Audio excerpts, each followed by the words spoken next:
ಕೂತ್ಕೋ. ನೀನು ಈ ಉಪಚಾರ ನನಗೆ ಬೇಕಾಗಿಲ್ಲ. ಏನ್ ಕೇಳಬೇಕು ಅಂತಿದ್ದೆ ಕೇಳು, ಕಳ್ಸ್ಕೊಡು. ವಿಜಯ್, ನೀನು ನನ್ನ ತಪ್ಪು ತಿಳ್ಕೊಂಡಿದ್ಯಾ?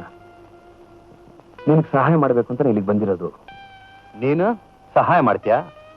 ನನ್ನ ತಂದೆ ಸಾವಿಗೆ ಕಾರಣರಾದವ್ರ ಮೇಲೆ ಸೇಡ್ ತೀರ್ಸ್ಕೋಬೇಕು ಅಂತ ಇದ್ದ ನನ್ನನ್ನ ಲಾಕಪ್ಪಲ್ಲಿ ಹಾಕಿ ಉಪಕಾರ ಮಾಡ್ತೀನಿ ಅಂತ ನಾಟಕ ಆಡ್ತೀಯಾ?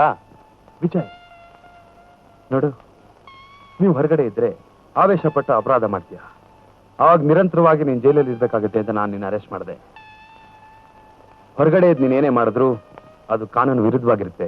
ಆದ್ರೆ ನಾನು ಮಾಡಿದ್ರೆ ಅದು ಕಾನೂನು ಪರವಾಗಿರುತ್ತೆ. ಯಾರಿಗೆ ಬೇಕಾಗಿದೆ ನಿನ್ನ ಕಾನೂನು? ನನಗ್ ಬೇಕಾಗಿದೆ, ನಿನಗೂ ಬೇಕಾಗಿದೆ. ದುಡುಕಿ ಅನಾಹುತ ಮಾಡಿ ನೀನು ಜೈಲ್ ಪಾಲಾದ್ರೆ ಆ ತಾಯಿ ಗತಿ ಏನು? ನಿನ್ನ ಕುಟುಂಬ ಸ್ಥಿತಿ ಏನು? ಬೆಳೆದ್ ನಿಂತಿರೋ ನಿನ್ನ ತಂಗಿ ಭವಿಷ್ಯ ಏನು? ದಯವಿಟ್ಟು ನನ್ನ ನಂಬು. ನಿಜವಾದ ಅಪರಾಧಿಗಳನ್ನ ಕಂಡುಹಿಡಿಯೋದಕ್ಕೆ ನಾನು ಇಲ್ಲಿಗೆ ಬಂದಿರೋದು. ವಿಜಯ್, ನೀನು ನನಗೆ ಸಹಾಯ ಮಾಡಿದ್ರೆ ಬೇಗ ಇಲ್ಲಿಂದ ಬಿಡುಗಡೆ ಆಗ್ತೀಯಾ?